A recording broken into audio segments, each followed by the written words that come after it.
Hello, my most amazing art students. Today we're going to work on our highlighted and shadowed drawing, or rather painting, because in class I normally have you guys work with chalks, and I know not everyone has chalks at home, especially in the variety of these colors.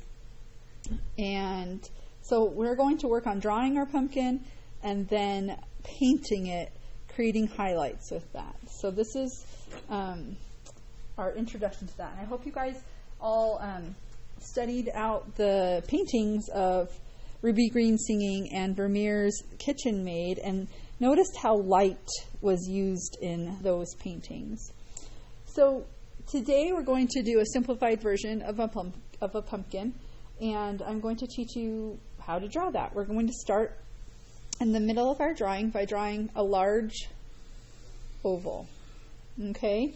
It doesn't have to be perfect. I'm going to turn my light down just a little bit. On this side, we're going to do a backwards C, just like this. Okay? And then we're going to do a second backwards C. And on this side, we're going to do a forward-facing C, just like that, and another forward-facing C. So now we have this large pumpkin that fills our page. I'm going to draw a stem here. It doesn't have to be perfect. Pumpkins have interesting characteristics about them. I'm going to do a little twirly, what does he say? The swirling, twirling gumdrops. So that's our little pumpkin vine. You know, we've been growing pumpkins in our garden, and we have a very large one. I'll add a picture of it to this lesson so you guys can see my pumpkin that I have. Well, we have two, but one is much, much larger than the other one. So you guys are going to need your inexpensive watercolors. Hopefully you picked up a set.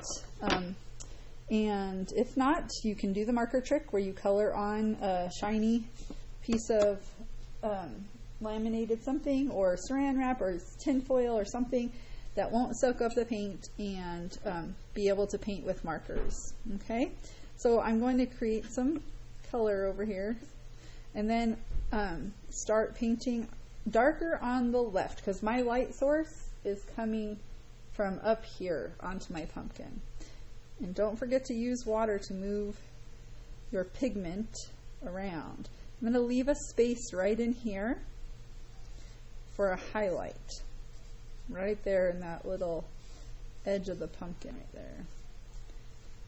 Okay, and then just do that with each section. And remembering that on the lower half of the pumpkin,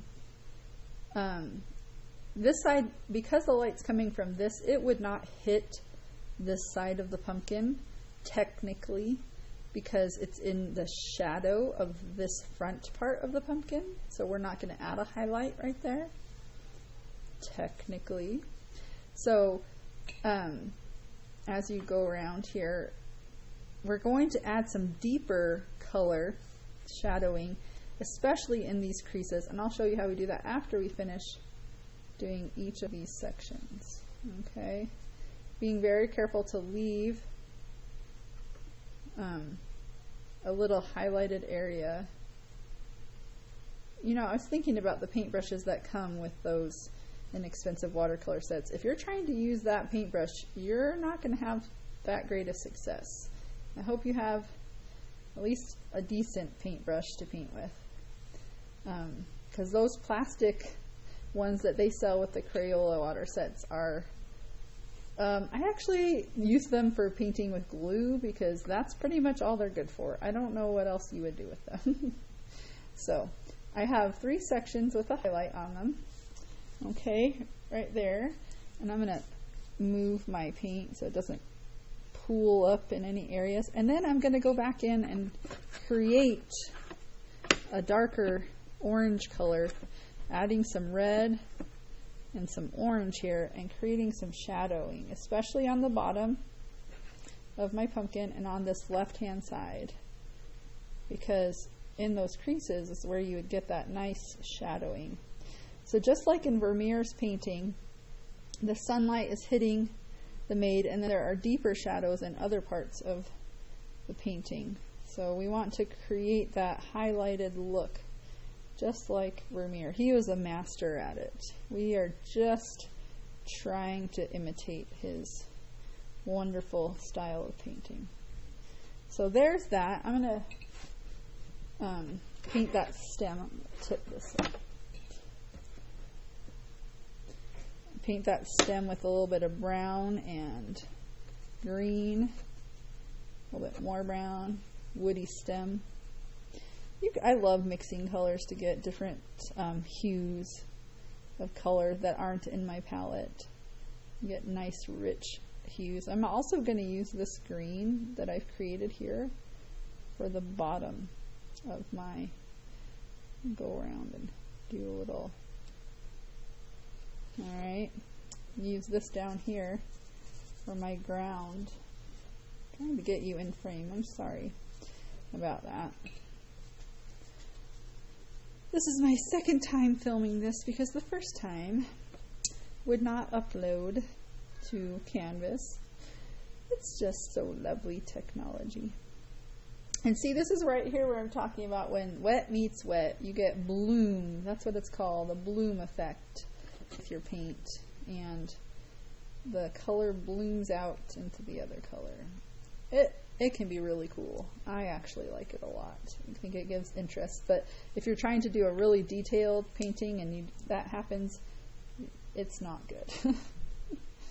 So, and then in my other, the chalk one, you notice that we had purple in the background because it was kind of a nighttime, maybe with the moonlight sitting, hitting the pumpkin. So I'm gonna add some purple